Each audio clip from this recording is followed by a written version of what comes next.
hermanos, seguimos esta noche con nuestra serie de Apocalipsis y estamos enfocados en la revelación del Señor Jesucristo. Hemos cubierto ya una sesión como parte de toda la serie de Apocalipsis, porque hay tanto que aprender en el libro de Apocalipsis, y nos hemos enfocado en que el libro de Apocalipsis en inglés se llama revelación. Y esto de la revelación se puede entender como una revelación personal de quién es Jesús, porque en Apocalipsis se nos revela quién es Él, pero también es una revelación de los eventos futuros. A Juan le dijeron, sube acá porque te vamos a mostrar las cosas que van a suceder después de estas. Entonces la revelación tiene una doble aplicación. Es quién es Jesús. Y yo comencé a detenerme en este enfoque particularmente porque es importante que nosotros entendamos quién es Jesucristo. Y mencioné, entre otras cosas, que ya hemos escudriñado la palabra en base al Evangelio de Juan, donde también hemos tenido un estudio de quién es Jesús. Pero aquí en Apocalipsis 1 se nos muestra quién es Él. Y en el capítulo 2 y 3, donde están las cartas, se hacen referencias a algunas de las cosas que están escritas aquí en el capítulo 1. Entre otras cosas, las que hemos cubierto ya relacionadas con la identidad de Jesucristo son las siguientes. Uno, que hay una separación en el verso 4 del que es y que era y que ha de venir, de los 7 espíritus y de Jesucristo. Se hace una aparente separación, pero luego hay una unidad en la que podemos ver que mientras que por un lado se nos muestra que Jesús es separado y diferente del Padre, hay otros textos que nos muestran que Él es uno con el Padre, y hay otros textos que nos muestran que Él es el Dios Todopoderoso. Y eso es parte del misterio y es parte de la revelación que se encuentra acá en el libro de Apocalipsis. Ahora, yo me detuve hablando en detalle sobre la descripción personal de Jesús, y entre otras cosas encontramos en ese verso 5 que Él es el testigo fiel, Él es el primogénito de los muertos, pero también Él es el soberano de los reyes de la tierra, pero también Él es el que nos amó y nos lavó de nuestros pecados, o sea, el Cordero de Dios que quita el pecado del mundo. Luego, en el verso 6 leemos que Él es el que nos hizo reyes y sacerdotes para Dios su Padre. Y de nuevo hay una separación entre Jesús y el Padre. Pero también vemos en ese mismo verso que aunque Él es el que nos hizo reyes y sacerdotes para Dios su Padre, y ya aclaré que también una traducción dice, nos ha hecho un reino de sacerdotes, también dice al final que a Él le pertenece la gloria y el imperio por los siglos de los siglos. Y se supone que la gloria le pertenece a Dios. Entonces, ¿cómo es que se le atribuye a Jesucristo? Y ahí vemos de nuevo el hecho de que mientras por un lado se nos muestra a Jesús separado del Padre, por otro lado se le atribuye la gloria y el honor y el dominio que le pertenecen al Padre, al igual que cuando se dice que Él es el Rey de Reyes, porque ese es un título que se le aplicaba a Jehová en el Antiguo Testamento. Entonces hemos cubierto ya esto, y aclaro, parte del misterio de la piedad de primera de Timoteo 3:16, que Dios fue manifestado en carne, consiste en eso, en que por un lado encontramos escrituras donde Jesús es diferente, es una persona diferente del Padre, está sujeto al Padre, bajo la autoridad del Padre, menor al Padre, pero hay otros textos donde nos muestra la unidad con el Padre, y otros textos donde nos muestra la igualdad y hasta una identidad propia que le pertenece a Dios, cuando Él dice que Él es el Todopoderoso, como lo hemos visto ya en el capítulo, o donde se ve en el capítulo 1, verso 8. Y esa es hacia donde vamos a ir esta noche en nuestra segunda sesión de la revelación de Jesucristo. Así que continuamos a partir del verso 7, esta segunda sesión sobre la revelación de Jesucristo. Y dice así el verso 7: He aquí que viene con las nubes, y todo ojo le verá, y los que le traspasaron, y todos los linajes de la tierra harán lamentación por él. Sí, Amén. Entonces, de nuevo, siguiendo la misma dinámica, podemos establecer que aquí se describe a Jesucristo como el que viene con las nubes y que todo ojo le verá. Ahora veamos cómo en Apocalipsis 19:11, quien viene en las nubes es Jesucristo, es el Verbo de Dios.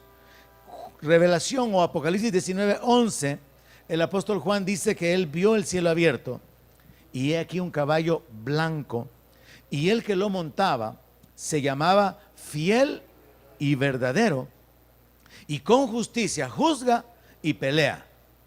En el verso 13 dice que estaba vestido de una ropa teñida en sangre, y su nombre es el Verbo de Dios. Así que, ¿quién es el que viene?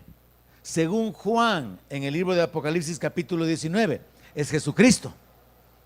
Y nosotros estamos leyendo en el verso 7 del capítulo 1, que Él viene con las nubes y que todo ojo le va a ver.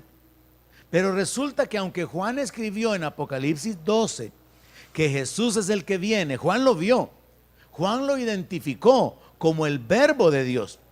Juan lo identificó de una manera muy clara. El profeta Zacarías en el capítulo 14 había profetizado que quien vendría era Jehová. Así que vámonos al último libro de la Biblia, en el Antiguo Testamento, en Zacarías 14, verso 3, ahí dice: después saldrá Jehová y peleará con aquellas naciones, como peleó en el día de la batalla. Y se afirmarán sus pies en aquel día sobre el monte de los olivos. Oiga esto, Jehová, el Dios de Israel, iba a venir y se iba a asentar, iba a posar sus pies sobre el monte de los olivos. Y esto no es figurado, en literal, que está enfrente de Jerusalén, al oriente. Y el monte de los olivos se partirá por en medio hacia el oriente y hacia el occidente, haciendo un valle muy grande, y la mitad del monte se apartará hacia el norte y la otra mitad hacia el sur. Así que Zacarías profetizó la manifestación de Jehová. Zacarías anticipó la venida de Jehová. Pero ahora Juan dice que a quien mira a venir es al Verbo de Dios.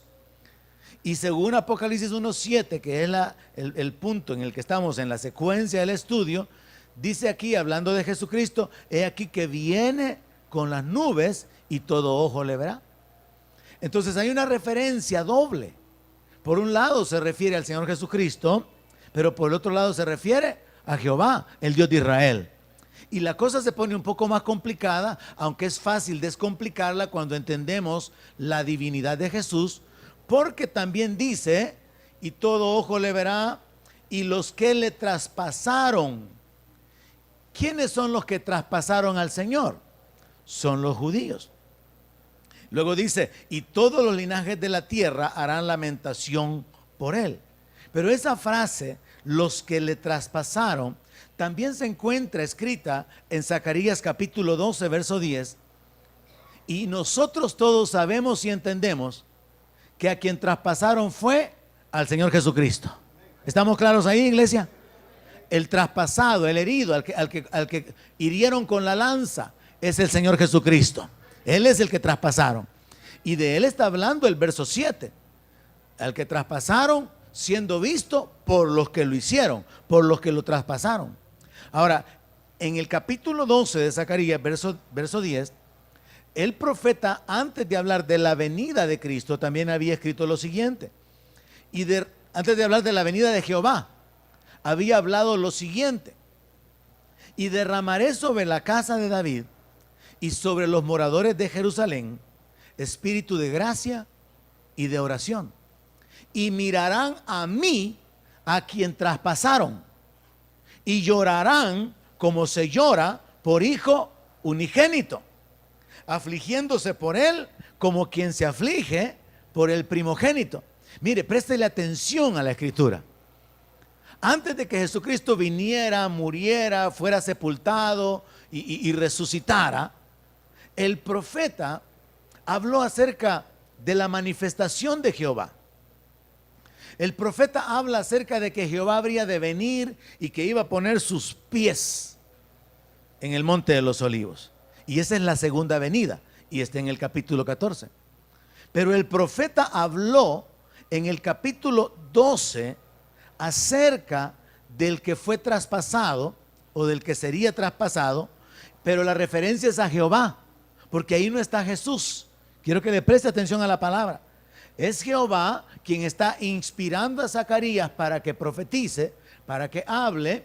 Y entonces Zacarías dice: yo derramaré sobre la casa de David. Está hablando de parte de Jehová, porque Dios es el que derrama el Espíritu. Dice: y derramaré sobre la casa de David y sobre los moradores de Jerusalén espíritu de gracia y de oración. Entonces Zacarías está hablando de parte de Jehová. Y hablando de parte de Jehová, Zacarías dice: y mirarán a mí. ¿Quién es el mí ahí? ¿Es Jehová? No, es Jehová, porque Jesús no está en el Antiguo Testamento, es Jehová. Entonces dice: mirarán a mí, a quien traspasaron, y llorarán como se llora por hijo unigénito. Ahí ya se viene introduciendo a Jesucristo en el sentido de la posición y la condición de hijo. Dice: afligiéndose por él como quien se aflige por el primogénito. Entonces yo quiero que vea que parte del misterio, parte de la revelación de Jesucristo que se encuentra en el libro de Apocalipsis, prácticamente se resume en esto: Jesús es Dios. Ese es como el punto más importante.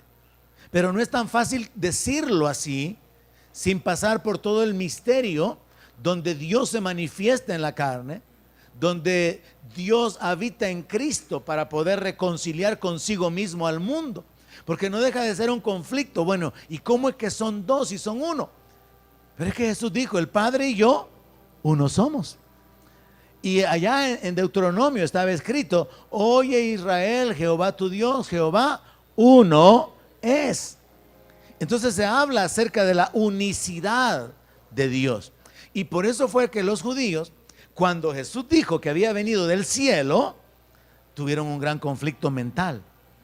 Porque cuando Jesús dice: yo soy el pan vivo, el pan que descendió del cielo, y Jesús hablaba de que Él era el Hijo de Dios, sentían de que Él estaba blasfemando, estaba hablando herejías, porque ellos no tenían el entendimiento del plan de Dios de manifestarse como hombre para poder salvar al ser humano. Entonces en Apocalipsis lo que sucede es que Jesucristo se revela a Juan como quién es Él. Y ya hemos cubierto varios aspectos. Ya hemos cubierto que Él es el testigo fiel, el primogénito de los muertos, el soberano de los reyes de la tierra, el que nos amó y nos lavó de nuestros pecados, el que nos hizo reyes y sacerdotes para Dios su Padre, y el que merece la gloria y el imperio. Pero ahora se nos agrega que Él es el que viene con las nubes. Entonces, aunque Zacarías dijo que Jehová venía, quien viene es Jesús. Y aunque Zacarías dijo que Jehová había dicho: mirarán a mí al que traspasaron, el traspasado fue Jesús. Y ahí es donde viene el conflicto de la aparente separación de Jesús para que sea colocado como la segunda persona de la Trinidad. Pero la revelación continúa. Vámonos al verso 8. Y en el verso 8 lo que encontramos es lo siguiente. Jesús está hablando, lo sabemos por todos los demás detalles que hay en el capítulo, y Él dice: yo soy el alfa y la omega, principio y fin, dice el Señor, el que es y que era y que ha de venir. Entonces vemos al Señor Jesucristo usando una frase que ocupó Jehová en el Antiguo Testamento. En Isaías se lee que Jehová dice: yo soy el primero y yo soy el postrero, yo soy el último. Ahora Jesús está diciendo, para que se entienda bajo el enfoque de la cultura griega, hablando del alfabeto: yo soy el alfa, yo soy la omega, yo soy la primera letra y yo soy la última letra. Yo soy el principio y yo soy el final de todo, dice el Señor. Y luego se identifica a sí mismo diciendo que Él es el que es. ¿Y quién es el que es? En el tiempo de Juan y delante de Juan es Jesús. Pero también dice que Él es el que era. ¿Y quién es el que era? Es Jehová. Y luego dice que Él es el que ha de venir. ¿Y quién es el que ha de venir? El Verbo de Dios o Jesucristo. Entonces vemos que Jesús está diciendo, es que yo soy Jesús, yo soy Jehová, yo soy el Verbo de Dios. Pero luego termina el verso 8, y esto es lo más radical en la revelación de Jesús, diciendo, el Todopoderoso. ¿Quién es Jesús, iglesia? El Todopoderoso. Bueno, y si Él es el Todopoderoso, ¿dónde queda Dios? Dios Padre. Es que Él es. Y por eso es que cuando Felipe le dijo, Señor, muéstranos al Padre, en Juan 14:9, Felipe le dice, muéstranos al Padre y nos basta. Jesús le dice, Felipe, hace tanto tiempo que estoy con ustedes y todavía no me has conocido. O sea, como que le dijera a Felipe, todavía no me has reconocido, no has podido verme, no has podido entenderme, estás pidiendo que te muestre al Padre, y el que me ha visto a mí, ha visto al Padre. Eso es lo que dice Juan 14:9. Entonces Jesús le reclama a Felipe y le dice, ¿cómo pues dices tú, muéstranos al Padre? O sea, que como que le dijera, ¿cómo te atreves a preguntarme por el Padre? Y no, aquí estoy pues. Ahora, este es uno de los versos más significativos que nos muestran la identidad o la divinidad de Jesús. Ahora piense que es lógico que si aún siendo introducido como hijo, Él fue rechazado, si Él hubiera dicho que era Dios, hubiera sonado absurdo, hubiera sonado ridículo. Nadie hubiera aceptado que un hombre dijera que Él era Dios. Pero Jesús ahora está mostrando al Padre, no solamente en su carácter, sino también en su voluntad, pero también en su esencia, porque Pablo dice que Dios estaba en Cristo, reconciliando consigo al mundo. Y aquí mismo, el Señor Jesucristo en el verso 10 le dice a Felipe, estoy en Juan 14, en el verso 10, el Señor Jesucristo le dijo a Felipe, ¿no crees que yo soy en el Padre y el Padre en mí? O sea, le está diciendo, Felipe, ¿tú crees que yo estoy aquí por mí mismo, separado e independientemente del Padre? No has creído, no has entendido que yo soy, yo existo, yo estoy en el Padre, y el Padre existe, está en mí. Entonces Jesús le está tratando de mostrar no solamente a Felipe, sino un fundamento doctrinal de su divinidad. Le está mostrando a Felipe de que aunque él quiere ver al Padre, nadie puede ver al Padre sino al Hijo, porque el Padre es invisible, pero el Hijo se hizo carne, el Verbo se hizo carne, y el Verbo es la imagen visible del Dios invisible. Entonces Jesús termina diciéndole, las palabras que yo les hablo, no las hablo por mi propia cuenta, sino que el Padre que mora en mí. ¿Dónde estaba el Padre mientras Jesús estaba en la tierra? En Cristo. Ahí lo dice la palabra. No hablo por mi propia cuenta, sino que el Padre que mora en mí. Jesús está diciéndole a Felipe, el Padre mora en mí. ¿No has entendido, Felipe? Que el Padre mora en mí, que Él es el verbo cero existir. Él está en mí, Él existe en mí, yo existo en Él, yo estoy en Él. Entonces este verso nos comprueba que aún el Señor Jesucristo trató de explicar en la medida que se consideró necesaria su divinidad delante de los discípulos, delante de los apóstoles. Así que lo que podemos agregar aquí con respecto a la identidad del Señor Jesucristo es, teníamos ya como número 6 el que merece la gloria y el imperio. Ahora podemos agregar como número 7 el alfa y la omega. Como número 8 el principio y el fin, que equivale a primero y último, dicho por el Señor Jehová, por Jehová Dios a través del profeta Isaías. Como el que es y que era y que ha de venir, el número 9. Y el más tremendo de todos, el número 10, Jesús es el Todopoderoso. Él se revela como el Todopoderoso. Pero en el 11, él vuelve a retomar uno de los títulos o de las maneras en las que Él se identifica. Y esto va a suceder más adelante también en el capítulo 2 y en el capítulo 3, donde se encuentran las cartas que el Señor le ordena a Juan que escriba a los ángeles de las 7 iglesias que están en Asia. Verso 11 dice que él oyó que decía: yo soy el alfa y la omega, el primero y el último. Escribe en un libro lo que ves y envíalo a las 7 iglesias que están en Asia: a Éfeso, Esmirna, Pérgamo, Tiatira, Sardis, Filadelfia y la Odisea. Luego en el verso 12 dice que él oyó una voz y él se volvió para ver la voz que hablaba con él, y vuelto vio 7 candeleros de oro, y en medio de los 7 candeleros a uno semejante al Hijo del Hombre, vestido de una ropa que llegaba hasta los pies y ceñido por el pecho con un cinto de oro. Su cabeza y sus cabellos eran blancos como blanca lana, como nieve. Sus ojos como llama de fuego, y sus pies semejantes al bronce bruñido, refulgente como en un horno, y su voz como estruendo de muchas aguas. Tenía en su diestra 7 estrellas. De su boca salía una espada aguda de 2 filos, y su rostro era como el sol cuando resplandece en su fuerza. Cuando le vi, caí como muerto a sus pies, y él puso su diestra sobre mí diciéndome: no temas, yo soy el primero y el último. Es importante detenernos en los detalles acá, porque Juan dice que mira 7 candeleros de oro.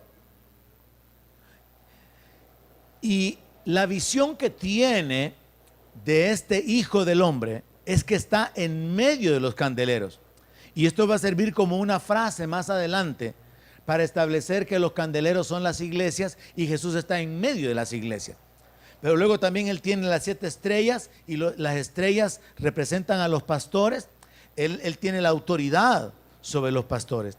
Pero también se agrega aquí que él tenía ceñido el pecho con un cinto de oro, símbolo de la realeza, de la majestad, de la dignidad. Y en el verso 14 se nos habla acerca de su cuerpo glorificado, lo cual nos da una idea a nosotros, en base a lo que dice Romanos capítulo 8, de que estamos predestinados para ser hechos semejantes a la gloria que él tiene. Dice aquí que su cabeza y sus cabellos eran blancos como blanca lana, como nieve, pero sus ojos eran como llama de fuego. Y luego se nos describen que sus pies eran semejantes al bronce bruñido, o sea que había un brillo, había un resplandor en los pies. Y por eso en la siguiente frase dice refulgente. Ahí se nos habla acerca del brillo que había en los pies, y es semejante como el bronce, un color dorado, irradiando así luz, resplandor, símbolo de la gloria. Y lo más tremendo, dice que tenía una voz como estruendo de muchas aguas. Yo tengo una sospecha de cómo puede sonar la voz de Dios cuando tengo esa idea, como estruendo de muchas aguas. Yo imagino que ha de ser una cuestión que como que truena. Yo he leído libros de gente que ha tenido experiencia sobre eso, y dicen como que el lugar se llenó de la voz, así como con un gran eco. Y el apóstol Juan está tratando de describirnos esto, diciendo de que su voz es como el estruendo de muchas aguas, o sea, imponente, fuerte, poderoso. Y en el verso 16 se nos dice, como parte de la identificación, como parte de la identidad de él, que él tenía en su diestra 7 estrellas, y de su boca salía una espada aguda de 2 filos, y su rostro era como el sol cuando resplandece en su fuerza. Entonces vemos al apóstol Juan describiendo la gloria, la presencia de Dios, la majestad del Señor Jesucristo, con la gloria de Dios en él, y dice que él cayó como muerto. Pero él puso la diestra sobre él y le dijo: no temas, yo soy el primero y el último. Y esta frase, hermanos, tiene que tener realmente una gran relevancia, una gran importancia. Que Jesús diga: yo soy el primero y el último, tiene una connotación o una aplicación así como que han habido varias manifestaciones de Dios, no solamente el Padre y el Hijo. Nosotros también encontramos textos un tanto difíciles de interpretar en la Biblia, como por ejemplo el ángel de Jehová. En algunas ocasiones son ángeles enviados por Dios, pero en otras ocasiones es como que si Dios se manifestara de una manera angelical. Por ejemplo, un texto difícil de interpretar es aquel donde Josué se encuentra con un varón y Josué no sabe quién es. Y Josué le pregunta: ¿eres de los nuestros o eres del enemigo? Y le responde, dice ahí el ángel de Jehová, que no está ni con ellos ni con los otros. O sea, él no toma parte con aquellos ni con ellos, sino que nosotros como seres humanos tenemos que tomar parte con él. Pero ahí se hace una referencia a una manifestación de Dios, no como el Hijo, no como el Padre, sino como un ángel. De igual manera, cuando Dios viene para hablar con Abraham, la Biblia literalmente dice que descendieron tres. Cuando vemos los detalles, uno es Dios según la palabra, porque la Biblia dice que Jehová estaba hablando con Abraham. Pero ¿qué forma tenía? Tenía forma de hombre. Porque cuando los tres hombres aparecieron, Abraham se levantó para recibirlos. Incluso le ordenó a Sara que comenzara a preparar comida. Entonces ellos comieron. Jehová se manifestó entonces en el Antiguo Testamento con una forma angelical y también se manifestó con una forma humana. Y si usted lee los detalles de Génesis, la Biblia dice que Jehová se quedó hablando con Abraham, pero los dos ángeles se fueron a Sodoma y Gomorra. Los dos ángeles, que también tenían forma humana, entraron en Sodoma y Gomorra, y se dio aquel evento de que los hombres de Sodoma y Gomorra querían conocerlos, un término de relación sexual. Entonces vemos que tanto Dios como ángeles se manifestaron con forma humana. Y eso lo confirma Hebreos cuando dice que algunos, sin saberlo, hospedaron ángeles. ¿Por qué? Porque a veces los ángeles se aparecían con forma de hombre. Entonces, cuando nosotros vemos esta frase saliendo de la boca de Jesús: yo soy el primero y yo soy el último, significa que el Señor Jesucristo está estableciendo que Él es el mismo, el único que se ha estado manifestando.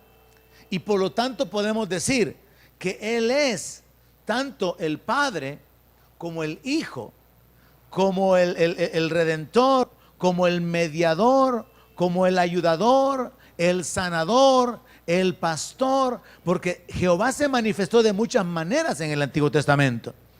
Entonces, para que diga yo soy el primero y el último, significa que ha habido una secuencia de manifestaciones y de intervenciones divinas en las cuales Jesucristo está atribuyéndose en su propia esencia y en su propio ser esa identidad, de manera que como que en Jesús se resumieran o se unieran todas las manifestaciones que se han dado con respecto a Dios. Ahora, nosotros tenemos que entender que Dios no solamente se ha manifestado como Padre y como Hijo, sino que también hemos hablado ahora de una manifestación angelical, de una manifestación humana, y a esto podemos agregarle otro tipo de manifestaciones como las que tuvieron los profetas, como la que tuvo Moisés cuando Dios le habló desde la zarza, o cuando la columna de la gloria de Dios estaba en la noche para cubrir el campamento de Israel, y era como una nube que les daba sombra en el día, pero era como una columna de fuego que les daba calor en la noche. Dios se ha manifestado de muchas maneras. Entonces, cuando usted escucha a Jesús diciendo yo soy el primero y el último, Lo que usted tiene que entender es que Jesús está diciendo, es que yo soy el que me he manifestado de todas las maneras que ustedes pueden encontrar en la palabra. Él está diciendo que no hay otro. Y eso es algo que también en Isaías Jehová dijo, no hay Dios conmigo, no hay fuerte, no conozco ninguno. Yo solo extendí los cielos y la tierra, dice. No hay nadie más conmigo, dice Jehová a través del profeta Isaías. Entonces ahora que Jesús está diciendo, yo soy el primero y el último, Jesús está revelándose a Juan y a través de lo escrito por Juan, revelándose a la iglesia. ¿Quién es Jesús? Él es Dios, Él es el Todopoderoso, que se ha manifestado de diferentes maneras y Él las encierra todas diciendo, yo soy el primero y yo soy el último. No dice yo soy el primero y el segundo, porque no son solamente dos, sino que habla de más manifestaciones, y esto incluye la manifestación del Espíritu Santo, porque ese es otro problema cuando se le atribuye o se coloca al Espíritu Santo como la tercera persona de la Trinidad. Si es que cuando encontramos en el Antiguo Testamento a Dios hablando, Él dice, derramaré mi espíritu. Entonces el Espíritu Santo no es otro separado de Dios, que ya es espíritu o que es espíritu, sino que el Espíritu Santo es la esencia de Dios, es la naturaleza de Dios, es Dios mismo. Entonces cuando Dios nos da de su espíritu, nosotros venimos a recibir de la naturaleza divina. Y por eso es que el apóstol Pablo escribe, o ignoran ustedes que son templo y morada del Espíritu Santo, o que son templo de Dios, porque Dios mora en nosotros por su Espíritu. Entonces aún tenemos que incluir aquí, dentro del primero y el último, la manifestación de Dios como Espíritu, porque está escrito que Dios es Espíritu, el Padre es Espíritu. Entonces tenemos que sumar todas las manifestaciones y entender que Jesús está diciendo, yo soy todas esas manifestaciones. Yo soy el primero que se manifestó en Génesis. Yo soy el que se manifestó en el desierto. Yo soy el que me manifesté a los profetas. Yo soy el que los profetas anticiparon que había de manifestarse. Jesús está diciendo, yo soy ellos. Por usar una frase, Jesús está diciendo, yo soy el primero y el último. Y en el verso 18,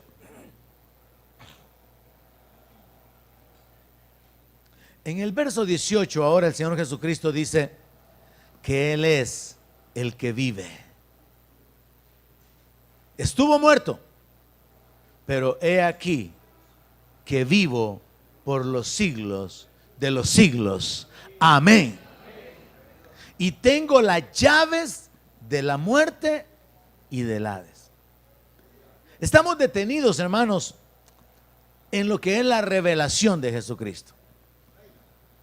Y la revelación de quién es Jesucristo tiene que afectar nuestra vida, como se lo compartí en la sesión pasada. Ahora, en este punto, Él está diciéndole a Juan, yo soy el que vivo. Y le confirma que Él es el que murió. Y esto es otro de los grandes elementos misteriosos de la manifestación de Dios. Porque Dios no puede morir. Pero en Cristo Dios murió.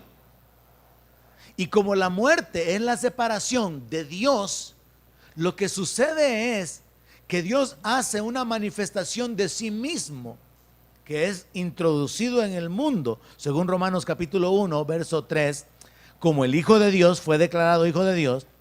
Dios hace una manifestación de sí mismo en la carne, y esa manifestación de Dios murió.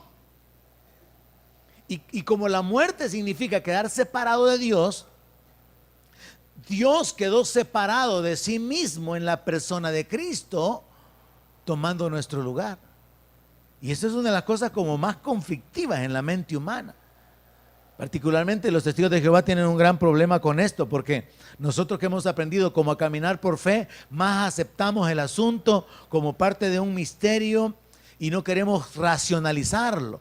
Pero los testigos de Jehová dicen, ¿y si Jesús era Dios, por qué murió? Si Dios no puede morir. Ahora, si Él murió, prueba que Él no es Dios, porque si hubiera sido Dios, no hubiera podido morir. Ahora, cuando nosotros nos detenemos en lo que estamos haciendo precisamente esta noche, en meditar en la revelación de Jesucristo y en las declaraciones que salieron de su propia boca, y Él nos acaba de decir, en un sentido figurado, en el texto anterior, que Él es el Todopoderoso, y nosotros aceptamos que eso es verdad. Jesús es el Todopoderoso. Pero ahora Él está diciendo que Él vive, pero que estuvo muerto. Y nosotros como creyentes aceptamos que Él murió, pero que Él está vivo. No tratamos de racionalizar o de racionalizar las cosas, porque lo espiritual no se puede entender, hermano. Yo le he dicho a usted muchas veces, ¿cómo podemos entender que se hayan multiplicado los peces y los panes? Yo puedo entender, hermano, el proceso de crecimiento de una planta y que la planta germine, crezca, dé fruto. Hay una explicación en lo natural para eso. Pero que peces que estaban cortados en pedazos, o los cortaron en pedazos, panes que también fue cortado en pedazos, y después de la bendición comienzan a multiplicarse. ¿Cómo? Nuestra mente se queda corta. Yo no sé cómo se queda usted a leer la historia de la viuda del profeta, de la viuda que había quedado endeudada. Y cuando el profeta Eliseo le dice que vaya y que se encierre en su casa y que consiga vasijas, porque ella le dice que lo único que tiene es un poco de aceite. Y ella comienza a llenar una vasija con el poco aceite que tenía, y se llena y todavía hay aceite en la vasija.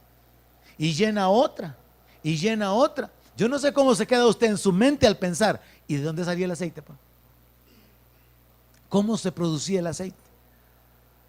Yo solo he visto a un mago, hermano, que ocupa un cumbo y le echa agua, vacía el agua, pero después lo pone otra vez parado y sigue sacando más agua, y se acaba todo, y después le da vuelta y vuelve a sacar más agua. Pero es porque ese depósito tiene varios contenedores internamente.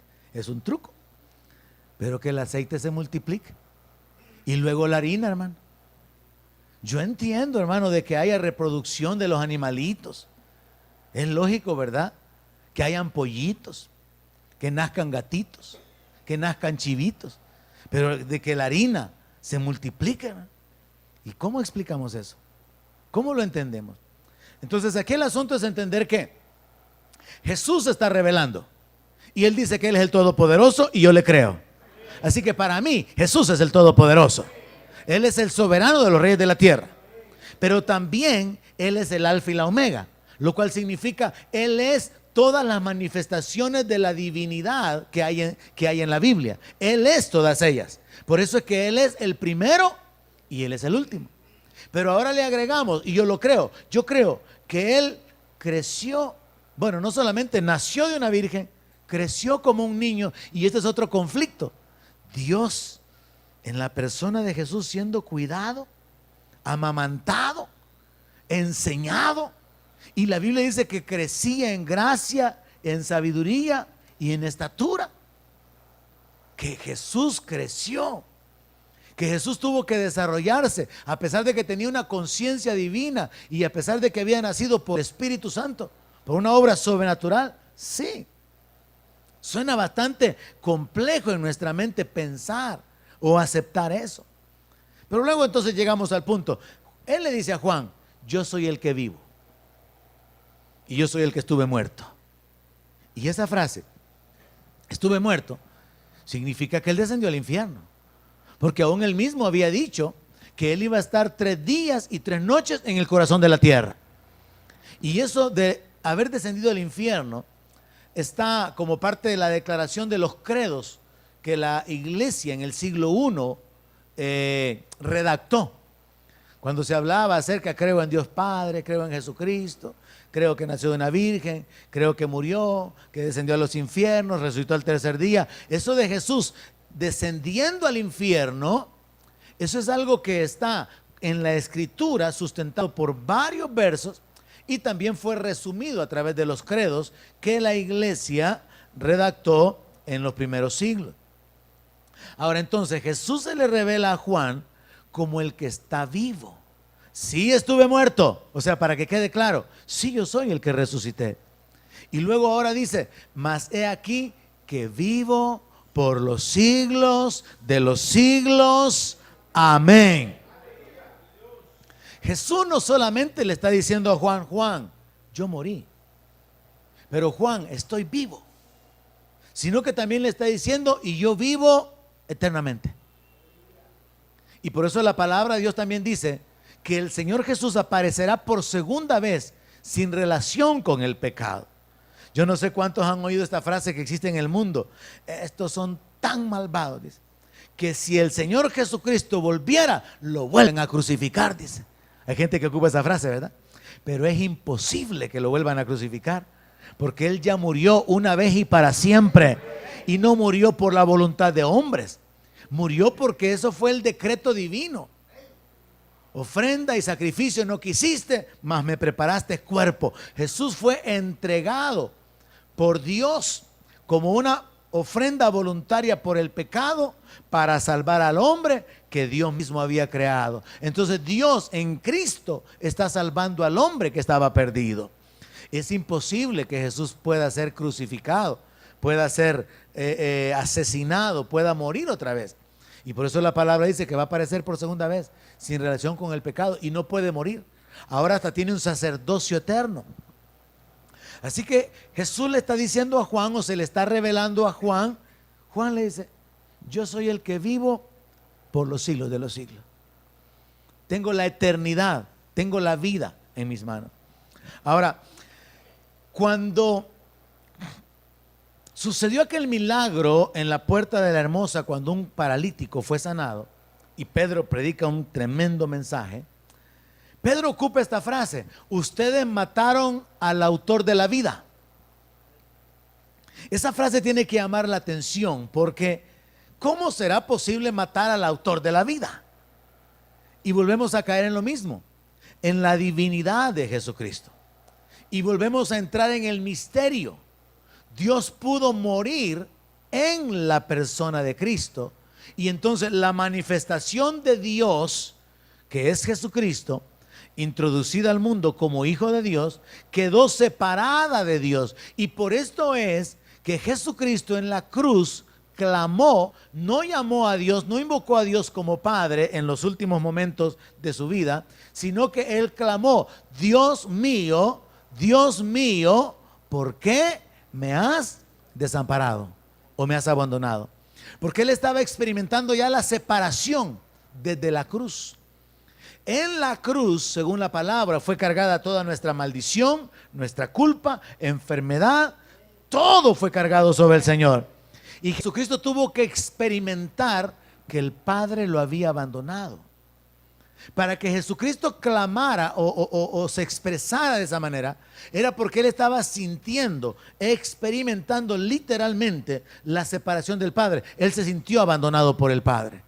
Y por eso ya no en términos de hijo, como lo había hecho antes: Padre, en tus manos encomiendo mi espíritu, sino en términos de una criatura que se siente sola. Él proclama o exclama y declara: ¿por qué me has abandonado? Porque Él estaba experimentando la soledad, porque todo el castigo de nuestro pecado estaba viniendo sobre Él. Entonces es importante conectar estas ideas para darnos cuenta de que Jesús muere, lleva nuestro pecado, y según la palabra, Él tiene que descender al infierno. Ahora, la profecía dada por la boca de Jesús era que Él tenía que estar 3 días y 3 noches en el corazón de la tierra. Sin embargo, existe un pequeño conflicto que también se soluciona al entender que hay más textos que declaran que Jesús dijo 3 días y 3 noches en el corazón de la tierra, cuando lo comparamos o lo colocamos en contraposición con lo que sucedió con el ladrón crucificado junto a Él, que le dijo: Señor, acuérdate de mí cuando vengas en tu reino. Y entonces en nuestra versión Reina Valera, Jesús le contesta: de cierto te digo que hoy estarás conmigo en el paraíso. Pero Jesús no iba para el paraíso. Primero, porque Él mismo había dicho que iba a estar 3 días y 3 noches en el corazón de la tierra. Y segundo, porque en Isaías 53, donde se nos habla de todo el sacrificio de Cristo, se nos describe en detalle el maltrato, se nos lleva hasta la crucifixión, llegamos hasta el punto de la muerte, y luego hay una frase ahí que dice: con todo esto Jehová quiso quebrantarlo, sujetándolo a padecimiento. Ahí viene la muerte espiritual. Entonces Jesús no solamente padeció en la cruz. Por eso es que yo no estoy de acuerdo con ese canto que dice: tu momento ahí nos dio libertad, te doy gloria, gloria, gloria. Porque aunque Él merece la gloria, amén, no fue un momento en la cruz lo que nos dio la libertad. Fue su muerte, lo cual significaba ser hundido o entrar en el mundo espiritual, entrar en el Hades, entrar en el infierno, y ahí padecer la separación del Padre. Allí experimentar la muerte. Entonces cuando Él dice: Juan, yo estuve muerto, lo que está diciendo es: Juan, yo estuve separado de Dios. Pero ¿cómo vamos a armonizar esa declaración que le está diciendo a Juan: yo estuve separado de Dios, si en el verso 8 nos acaba de decir que Él es el Todopoderoso? Entonces, de nuevo, el conflicto de la revelación de Jesucristo consiste en que hay textos que nos muestran que Él es diferente del Padre, pero hay textos que nos muestran que Él es uno con el Padre, y hay textos que nos muestran Él es el Padre, como Isaías 9, donde se nos habla de que el Hijo que iba a nacer de una virgen iba a ser llamado admirable, consejero, Dios fuerte, Padre eterno. ¿Y cómo se le puede llamar Padre eterno a un bebé? Es que estaba escondido, es parte del misterio. Entonces usted sepa esto. No es fácil explicarlo. No se puede simplemente decir Jesús es Dios. Es un error decir es la segunda persona de la Trinidad. Pero sí entienda esto, que como parte del misterio, en la Biblia hay textos que nos muestran a Jesús separado del Padre como alguien diferente. Hay textos que nos muestran a Jesús como uno, dos que son uno. Jesús lo dijo: el Padre y yo uno somos. Y hay textos que nos muestran que Él es el Dios Todopoderoso. Y este de Apocalipsis 1:8 es uno de ellos. Y aquí se termina en el verso 18 con una frase más. Él se revela a Juan como el que tiene la autoridad. Tengo las llaves de la muerte y del Hades. Las llaves de la muerte y del Hades.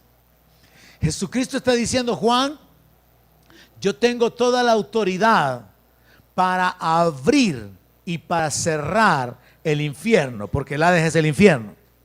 Tengo toda la autoridad para sacar o para hacer entrar a alguien en la muerte. Sobre esta base, aunque muy cuidadosamente, yo creo que hay personas que han tenido experiencias del infierno y del cielo, pero hay que juzgarlas y con la palabra y analizarlas y ver que realmente al final se dé gloria a Dios y que todo esté acorde con la Escritura. Pero yo creo que sí es posible que personas hayan tenido una experiencia en la cual Dios les haya mostrado el infierno, Dios les haya mostrado el cielo, incluso experiencias de personas que han muerto por un espacio de tiempo y se les habló acerca de volver y que tendrían una oportunidad. Claro, no es como algo muy común, pero sí yo creo de que tiene sentido bajo este enfoque. Si Jesús dice que Él es el que tiene las llaves de la muerte y del Hades, significa que Él tiene toda la autoridad para poder abrir y para poder cerrar, para poder dejar salir o para poder entrar. Y bajo este enfoque, entonces Él podría manifestarse o revelar o evitar que alguien que fue muerto resucite y sacarlo de la condición de muerte, sacarlo de ese mundo espiritual. Porque eso es lo que Él está diciendo: yo tengo las llaves. Y cuando usted tiene las llaves, usted tiene la autoridad. Si es de un carro, para usarlo, para entrar en él, para manejarlo y para llevárselo.